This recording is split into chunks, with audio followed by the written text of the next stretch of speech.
Hello students, બીકોમમાં એકાઉન્ટન્સીમાં આપણે શેરનો મૂલ્યાંકનનો એક દાખલો શીખીશું. આ જે દાખલો છે એ ગુજરાત યુનિવર્સિટીમાં એસવાય બીકોમ નવેમ્બર 2019 યુનિવર્સિટી પરીક્ષામાં પૂછાયેલો છે. સૌપ્રથમ આપણે રકમ સમજી લઈએ અને ત્યારબાદ દાખલો સોલ્વ કરીશું. શીતલ લિમિટેડનું તારીખ 31/3/24ના રોજનું પાકું સરવૈયું નીચે મુજબ હતું. જો તમે તેના ઉપર શીતલ લિમિટેડ નામની કંપનીનું પાકું સરવૈયું જોઈ શકો છો. વધારાની માહિતીમાં થોડા હવાલાઓ આપ્યા છે. મકાનની બજાર કિંમત 20% અને ફર્નિચરની બજાર કિંમત 30% વધારે છે. એટલે જે ચોપડે કિંમત છે એના કરતાં કિંમત એની વધારે છે. રોકાણોની બજાર કિંમત 1,10,000 રૂપિયા છે. રોકાણો જે છે 1 લાખ રૂપિયાના છે ચોપડે કિંમતના, એની બજાર કિંમત 1,10,000 છે. હવે નિયમ એવો છે કે જો ચોપડે કિંમત અને બજાર કિંમત બંને હોય તો આપણે બજાર કિંમત જ ધ્યાનમાં લેવાની છે. બરાબર? તો અહીં પણ આપણે આ બધી મિલકતો જેની બજાર કિંમત આપી છે એની બજાર કિંમત જ ધ્યાનમાં લઈશું. દેવાદારો પર 10% ઘાલખાતની શક્યતા છે. એટલે દેવાદારો જે છે એના પર ઘાલખાતની જોગવાઈ કરવાની છે 10% પ્રમાણે. અપેક્ષિત વળતરનો દર 10% છે. ડિવિડન્ડ પહેલાનો સરેરાશ નફો 1,40,000 રૂપિયા છે. કંપનીની પાઘડીની કિંમત 1 લાખ રૂપિયા છે. હવે બહુ જ અગત્યની વસ્તુ છે કે નવી પાઘડીની કિંમત આપી દીધી છે. બરાબર? એટલે આપણે પાઘડી શોધવાની જરૂર રહેતી નથી. ઉપરની વિગતો પરથી ઇક્વિટી શેરની વાજબી કિંમત શોધો. તો ઇક્વિટી શેરની વાજબી કિંમત શોધવા કઈ છે? હવે આપણે જોયું છે અગાઉના વિડીયોમાં કે વાજબી કિંમત શોધવી હોય તો સૌપ્રથમ આંતરિક કિંમત શોધવી પડે, ત્યારબાદ બજાર કિંમત શોધવી પડે અને છેલ્લે વાજબી કિંમત મળે. સૌપ્રથમ આપણે આંતરિક કિંમત શોધીએ.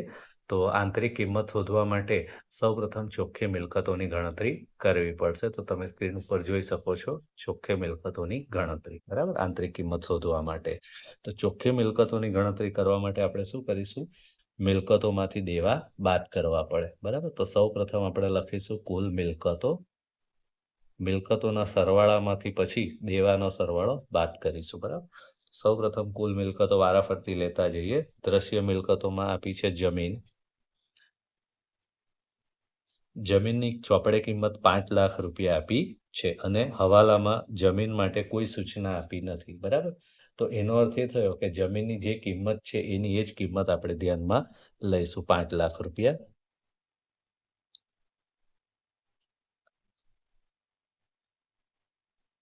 ત્યારબાદ મકાન.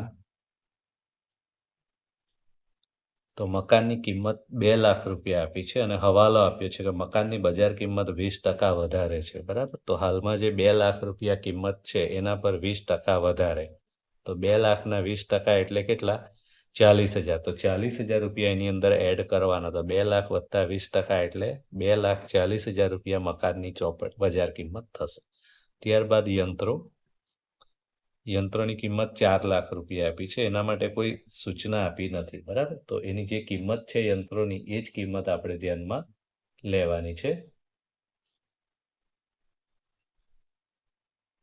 તો વિદ્યાર્થી મિત્રો, અહીંયા યંત્રની જગ્યાએ ફર્નિચર આવશે. થોડું પ્રિન્ટિંગ મિસ્ટેક હતું. તો ફર્નિચરની કિંમત 4 લાખ રૂપિયા આપી છે. બરાબર? ચોપડે કિંમત. અને હવાલામાં એના માટે સૂચના આપી છે કે ફર્નિચરની બજાર કિંમત 30% વધારે છે. તો 4 લાખ રૂપિયા ઉપર 30% વધારે છે. 4 લાખના 30% એટલે 1,20,000. એટલે એની કિંમત થશે 5,20,000 રૂપિયા. બરાબર? ચાલો, ત્યારબાદ રોકાણો. તો રોકાણોની કિંમત 1 લાખ આપી છે અને હવાલામાં કહ્યું છે રોકાણોની બજાર કિંમત 1,10,000 છે. એટલે રોકાણોની બજાર કિંમત આપણે ધ્યાનમાં લઈશું. ત્યારબાદ આગળ જઈશું. તો ચાલુ મિલકતોમાં દેવાદારો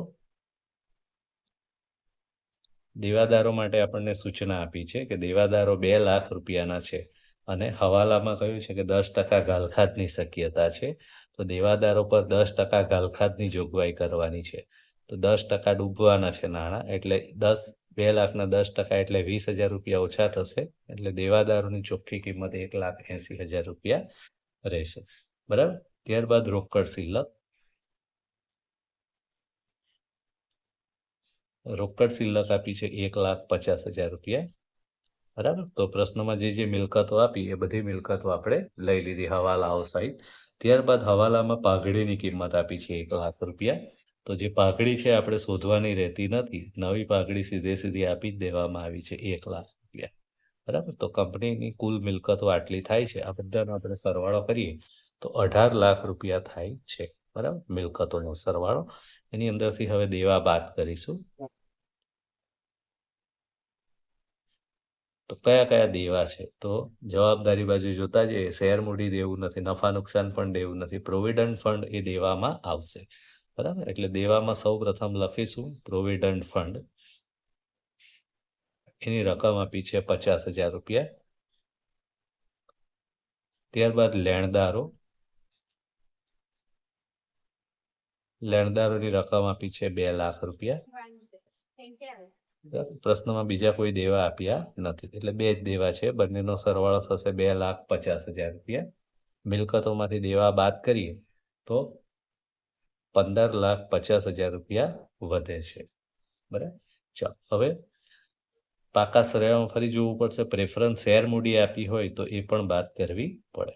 તો પાકા સરવાળામાં જે શેર મૂડી આપી છે એની અંદર તમે જોઈ શકો છો ઇક્વિટી અને પ્રેફરન્સ બંને શેર મૂડી આપી છે. તો પ્રેફરન્સ શેર મૂડી 2 લાખ રૂપિયા આપી છે, 2 લાખ રૂપિયા આપણે બાદ કરીશું. બીજું, પાકા શ્રેયામાં કોઈ જગ્યાએ સૂચિત ડિવિડન્ડ આપ્યું હોય તો એ પણ બાદ કરવાનું પ્રેફરન્સ શેર ઉપર. પણ એવું ડિવિડન્ડ નથી આપ્યું કે હવાલામાં પણ પ્રેફરન્સ શેર ડિવિડન્ડ ચૂકવવાનું બાકી હોય એવું આપ્યું નથી. બરાબર, તો 15,50,000માંથી 2 લાખ બાદ કરીએ તો 13,50,000 રૂપિયા વધે છે. આ 13,50,000 રૂપિયા જે છે આ ચોખ્ખી મિલકતો કહેવાશે. હવે ઇક્વિટી શેરની આંતરિક કિંમત મળશે. ઇક્વિટી શેરની આંતરિક કિંમતનું સૂત્ર છે ચોખ્ખી મિલકતો ભાગ્યા ઇક્વિટી શેરની સંખ્યા. તો ચોખ્ખી મિલકતો આપણે શોધી નાખી 13,50,000. એને ઇક્વિટી શેરની સંખ્યા વડે ભાગવાનું છે. બરાબર, ઇક્વિટી શેરની સંખ્યા કેટલી છે? તો પ્રશ્નમાં સૂચના આપી છે 10,000 ઇક્વિટી શેર. મૂડી નથી લેવાની, રકમ સંખ્યા લેવાની છે. તો આને 10,000 વડે ભાગીશું. બરાબર, તો 10,000 વડે ભાગીએ તો 135 રૂપિયા જવાબ આવે છે. તો આ 135 રૂપિયા જે છે ઇક્વિટી શેરની આંતરિક કિંમત કહેવાશે. બરાબર, તો આંતરિક કિંમત આપણને મળી ગઈ. હવે આપણે જઈશું બજાર કિંમત ઉપર. તો તમે સ્ક્રીન ઉપર જોઈ શકો છો આ રીતે આપણે બજાર કિંમતની ગણતરી કરીશું. બજાર કિંમત શોધવા માટે 3 સ્ટેપ જરૂરી છે. સૌ પ્રથમ સ્ટેપ સરેરાશ નફો. બરાબર, તો પ્રશ્નમાં જે સરેરાશ નફો આપ્યો છે એ જોવાનો રહેશે. તો પ્રશ્નમાં 5મા મુદ્દામાં સૂચના આપી છે ડિવિડન્ડ પહેલાનો સરેરાશ નફો 1,40,000 રૂપિયા છે. બરાબર, તો આ 1,40,000 રૂપિયા જે છે સરેરાશ નફો. પણ કેવો નફો છે? ડિવિડન્ડ પહેલાનો, એટલે કે આની અંદરથી ડિવિડન્ડ વહેંચવું પડશે. બરાબર, તો સૌ પ્રથમ આમાંથી પ્રેફરન્સ શેર ઉપર ડિવિડન્ડ આપીશું. પ્રેફરન્સ શેર પર ડિવિડન્ડ. પ્રેફરન્સ શેર પર કેટલું ડિવિડન્ડ આપવાનું છે? તો પાકા શ્રેયમાં તમે જુઓ શેર મૂડીની રકમ 12 લાખ છે પ્રેફરન્સ શેરની અને 12% છે. બરાબર, એટલે 2 લાખ પર 12% લેખે ડિવિડન્ડ ચૂકવવું પડશે. તો 2 લાખના 12% પ્રમાણે જો આપણે ગણતરી કરીએ તો 24,000 રૂપિયા ડિવિડન્ડ ચૂકવવું પડશે. બરાબર, આ 24,000 બાદ કરીએ તો 1,16,000 રૂપિયા વધે છે. આ સરેરાશ નફો કહેવાશે, અથવા એને વહેંચણી પાત્ર નફો પણ કહી શકાય. સરેરાશ નફો અથવા તો વહેંચણી પાત્ર નફો. બરાબર, ચાલો પ્રશ્નમાં કરવેરા વિશે કોઈ સૂચના નથી આપી. સામાન્ય અનામત ખાતે કેટલા રૂપિયા લઈ જવાના ફાળવવાના એની પણ કોઈ સૂચના નથી આપી. એટલે આ જ આપણો સરેરાશ નફો કહેવાશે. હવે ડિવિડન્ડનો દર શોધવાનો છે. એનું સૂત્ર છે સરેરાશ નફો છેદમાં ભરપાઈ થયેલ ઇક્વિટી શેર મૂડી ગુણ્યા 100. તો સરેરાશ નફો આપણે હમણાં જ શોધ્યો 1,16,000 છેદમાં ભરપાઈ થયેલી ઇક્વિટી શેર મૂડી, પ્રેફરન્સ નહીં. તો ઇક્વિટી શેર મૂડીની રકમ છે 10 લાખ ગુણ્યા 100. બરાબર, આમ કરીશું તો આપણને ડિવિડન્ડનો દર મળશે 11.6. ડિવિડન્ડનો દર છે, દર હંમેશા ટકામાં આવશે એટલે 11.6%. બરાબર, ચાલો હવે બજાર કિંમત મળશે ત્રીજા સ્ટેપમાં. એનું સૂત્ર છે ડિવિડન્ડનો દર ભાગ્યા અપેક્ષિત વળતરનો દર ગુણ્યા ઇક્વિટી શેર દીઠ ભરપાઈ રકમ. તો ડિવિડન્ડનો દર શોધ્યો આપણે 11.6. અપેક્ષિત વળતરનો દર પ્રશ્નમાં આપ્યો છે 10% ભાગ્યા 10 ગુણ્યા ઇક્વિટી શેર દીઠ ભરપાઈ રકમ. એટલે એક ઇક્વિટી શેર પર કેટલા રૂપિયા ભરાયેલા છે? તો 100 રૂપિયાનો શેર છે, કેટલા ભરાયેલા છે તો સૂચના નથી આપી, એનો અર્થ કે 100 રૂપિયા જ ભરાયેલા છે એમ માની લેવાનું છે. બરાબર, તો 11.6 ગુણ્યા 100 ભાગ્યા 110 એટલે 116 રૂપિયા થાય. બરાબર, આ ઇક્વિટી શેરની બજાર કિંમત મળી. ચાલો, આંતરિક કિંમત મળી, બજાર કિંમત મળી. હવે છેલ્લે આપણને વાજબી કિંમત મળશે. તો વાજબી કિંમતનું સૂત્ર શું છે? આંતરિક કિંમત વત્તા બજાર કિંમત ભાગ્યા 2. તો બજાર કિંમત આપણે હમણાં જ શોધી 116 રૂપિયા. બરાબર, આંતરિક કિંમત આપણે અગાઉ શોધી ગયા છે. જુઓ સ્ક્રીન ઉપર આ 135 રૂપિયા. બરાબર, તો 135 રૂપિયા અહીંયા આપણે આ સૂત્રમાં મૂકી દઈશું. 135 વત્તા 116 ભાગ્યા 2. આમ કરીએ તો આપણને જવાબ મળશે 125.50. તો 125.50 રૂપિયા જે છે આ ઇક્વિટી શેરની વાજબી કિંમત થશે. બરાબર, આ રીતે આ પ્રશ્ન અહીંયા પૂર્ણ થાય છે.